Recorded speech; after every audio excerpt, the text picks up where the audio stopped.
Chama garo di chepi be phipare. Chama pyo me achang garo energy be phipare. Energy sura bale. Energy sura ga ability to do work. အလုပ်တွေဘယ်လိုလုပ်ရမလဲဆိုတဲ့စွမ်းရည်တွေကိုပြောတာဖြစ်ပါကားတစ်စီးရှိရယ်ကားထဲမှာ fuel လာမထည့်ခဲ့ဘူးဆိုလို့ရှိရင်ကားကသွားနိုင်မှာမဟုတ်ဒီကားထဲကိုထည့်မဲ့ fuel မှာဆိုလို့ရှိရင်ဘာ energy ရှိလဲအဲ့ fuel မှာ energy ရှိရယ်အဲ့ fuel မှာ chemical energy ရှိရယ်ဒီ fuel တွေကနေပြီးတော့မှ transport လုပ်နိုင်တယ် electricity ကိုထုတ်နိုင်ကားထဲကို fuel သားမထည့်ခဲ့ဘူးဆိုရင်ကားကရွေ့သွားနိုင်မှာမဟုတ်ဘူးဘယ်ဥမှာလဲသွားနိုင်မှာမဟုတ်energy တွေရဲ့ example တွေကဘာတွေလဲ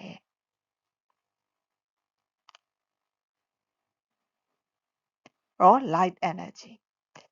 light energy ကဘယ်ကနေရမလဲနေရောင်ခြည်ကနေပြီးတော့ရlight နေရောင်ခြည်ကနေပြီးတော့ light energy ရမယ် thermal energy ရthermal energy ကို heat energy လို့လည်းခေါ်တယ်နောက်တစ်ခါကားမောင်းသွားတယ်ကားသွားတဲ့အခါမှာကားကနေပြီးတော့ဆက်စွမ်းရင်ဖြစ်တဲ့ mechanical energy ကိုရနောက်ကကမ္ဘာမြေကြီးမှာ gravitational energy တွေရှိတယ်ဝါယာကြိုးမှာလက်စစ်စီးနေတဲ့အခါမှာဒီဝါယာကြိုးထဲမှာ electrical energy တွေရှိတယ်နားကနေပြီးတော့အတန်ကြားရတယ်အဲ့အတန်ကလည်းဘယ် energy တွေတော့အဆင့်ဆင့်သွားတာလဲဆိုလို့ရှိရင် sound energy တွေအဆင့်ဆင့်သွားတာနောက်ကစားလိုက်တဲ့အစားအစာတွေထဲမှာဆိုရင်လည်း chemical energy တွေရှိတယ်နောက်ထပ် energy တွေကတော့အများကြီးရှိသေးတယ် nuclear energy တွေ atomic energy တွေဆိုပြီးတော့ရှိတယ် body အတွက် energy တွေလိုတယ်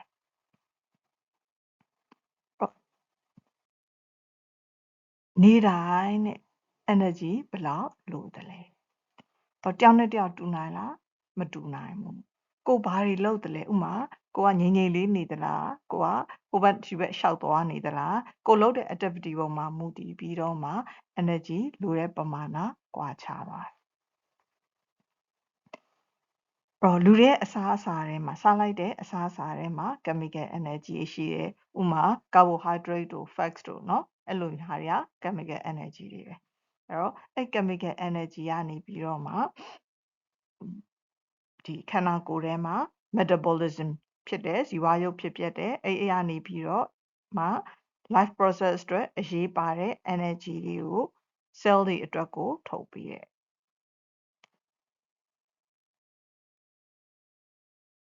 energy ကဘယ်လိုအရေးပါတယ်လဲactivity တွေအားလုံးအတွက် energy တွေကလိုတာပဲbreathing လုပ်ဖို့အတွက်တောင်အသက်ရှူဖို့အတွက်တောင်လူရဲ့ခန္ဓာကိုယ်မှာရှိတဲ့ energy ရဲ့3 quarter လိုတယ်အိတ်နေတဲ့လူအချိန်မှာဆိုရင်လည်းပဲ breathing လုပ်ရတယ်เนาะအဲ့တော့အဲ့အချိန်မှာဆိုရင်လည်းပဲ energy လိုတယ်ဥမာလမ်းလျှောက်မယ်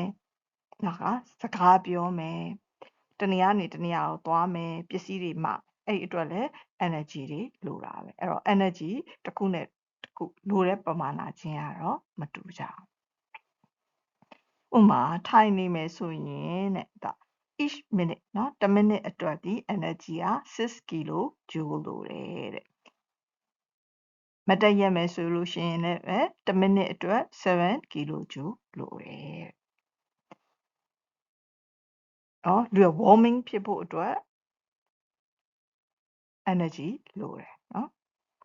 energy မရှိလို့ရှိရင်မရအောင် energy မရှိဘူးအစားအစာ chemical energy မရှိဘူးအဲ့တော့ခန္ဓာကိုယ်က body temperature ထွက်မလာအောင် chemical energy မရှိတဲ့အခါမှာ body temperature မထွက်လာဘူးအဲ့တော့ temperature မထွက်လာဘူးဆိုရင်တဖြည်းဖြည်းနဲ့ energy loss ဖြစ်ပြီးတော့အေးပြီးတော့သေနိုင်တယ်နော်အဲ့မှာမှတခါကလေးတွေမှာဆိုလို့ရှိရင် energy တွေကပိုပြီးတော့လိုအပ်တယ်ဘာလို့လဲဆိုတော့သူတို့ရဲ့ bones တွေ muscles တွေ brains တွေကြီးထွားဖို့အတွက် energy တွေကပိုပြီးတော့လိုအပ်တယ်ဒီကတော့ general ပေါ့နော်သူတို့လူတစ်ယောက်ထိုင်နေတဲ့အခါမှာ1 minute မှာဒီလောက်6 kilojoule လို့တယ်ဆိုတာ general အနေနဲ့ပြောပြထားတာတယောက်နဲ့တယောက်ကတော့ energy လိုတာက အရင်နည်းနည်းလေးစီပဲကွာကြတယ်အဲ့တော့ swimming ရေကူးတဲ့သူမှာဆိုလို့ရှိရင်တဲ့10 မိနစ်မှာ73 kilojoule လိုတယ်နော်အဲ့ထဲမှာ energy အများဆုံးလိုတာကရေကူးတာပေါ့စားစာတွေအမျိုးမျိုးရှိရယ်နော်စားစာအမျိုးမျိုးမှာပါဝင်တဲ့ energy ပမာဏကမတူကြဘူးတဲ့ဥပမာငပြောသီးမှာဆိုလို့ရှိရင်တဲ့100 gram မှာငပြောသီး100 gram မှာ340 kilojoule ရှိရယ်ပဲနော် beans 100 gram မှာဆိုလို့ရှိရင်400 kilojoule ရှိရယ်နော်တစ်ခုနဲ့တစ်ခုကမတူကြအဲ့မှာ chocolate က100 gram မှာဆိုလို့ရှိရင်5500 kilojoule ရှိရယ်အဲ့တော့ဒီမှာက chocolate က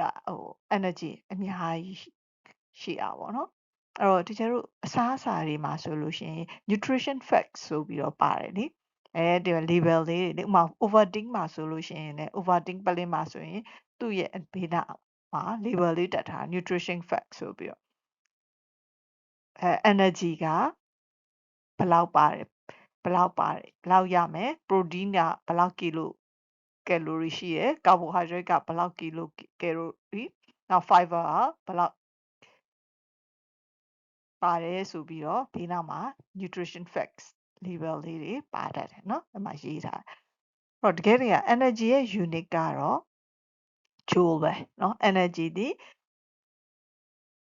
one form to another เนาะပုံစံတစ်ခုကနေအခြားပုံစံတစ်ခုကိုဒါမှမဟုတ် one type to another မျိုးစားတစ်ခုကနေအခြားမျိုးစားတစ်ခုကို convert ဖြစ်နိုင်တယ် changes ဖြစ်နိုင်တယ်အဲ့တော့ energy unit က joule ဥပမာစားလိုက်တဲ့အစားအစာဟာ chemical energy အဲ့ chemical energy ကနေပြီးတော့မှ thermal energy ချွေးထွက်လာတဲ့အခါမှာ thermal energy ပြောင်းသွားမယ်เนาะအဲ့တော့ energy တစ်ခုကနေတစ်ခုကို convert ဖြစ်သွားနိုင်တယ်ဟိုးအရင်တုန်းကတော့ energy ကို kilocalorie နဲ့သုံးတယ်1 calorie ဒီ 4.2 joule ရှိတယ်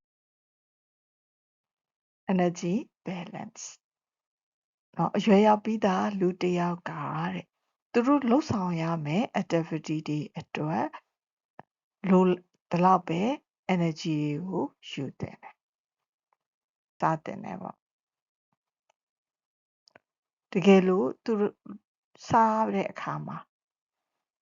သူတို့ပို့ပြီးတော့များများစားမယ်လူပို့ပြီးတော့ပို့ပြီးများများစားရင် energy ကလည်းပို့ပြီးတော့များများရမယ်အဲ့တော့ energy ပို့ပြီးများများရတဲ့အခါမှာသူတို့ရဲ့ body မှာအဆီတွေစုလာမယ် weight တွေများလာဒါဆိုရင်အဲ့လူကြီးကဝလာမှာပေါ့အဲ့တော့အစားကိုလည်း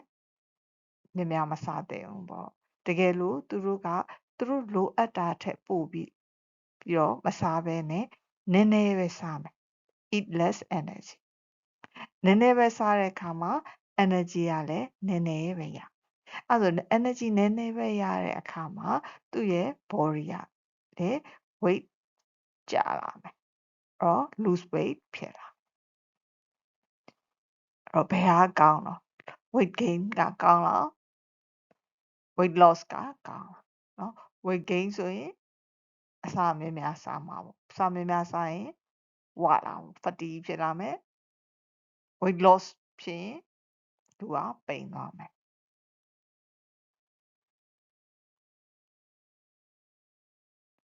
ဒီကုန်းချုပ်အနေနဲ့ပြောရမယ်ဆိုရင်တော့အစားအစာတွေထဲမှာတူလောင်ထားတဲ့ energy ကိုသုံးပြီးတော့တို့ရဲ့လူနေမှုဘဝမှာနေစဉ်လှုပ်ရှားမှုတွေကိုလုပ်ကိုင်နေကြတယ်အသက်ရှင်နေထိုင်နေကြတယ် activity တွေကိုလုပ်နေကြတယ်ဟော energy ရဲ့ unit ဒီ joule kilo joule ဖြစ်တယ်နောက်ကလိုအပ်တာထက်ပိုပြီးတော့စားခဲ့မယ်ဆိုရင် weight gain ဖြစ်မယ်ဝါတုတ်ကြီးဖြစ်မယ် fat ဖြစ်မယ်လိုတာထက်လျှော့ပြီးစားမယ်ဆိုလို့ရှိရင်လူပိန်လေးဖြစ်မယ်အဲ့ဒီတော့ကြောင့်ကိုလုပ်မဲ့ activities နဲ့စားမဲ့ energy ဒီ balance ဖြစ်နေတာဒီကျန်းမာရေးအတွက်အကောင်းဆုံးပဲဖြစ်ပါတယ်အဲ့တော့ဒီနေ့ဗီဒီယိုလေးကတော့ energy အကြောင်းကဒီလောက်ပါပဲနောက်ဗီဒီယိုတွေမှာပြန်ဆောင်ကြအောင်မယ်နော်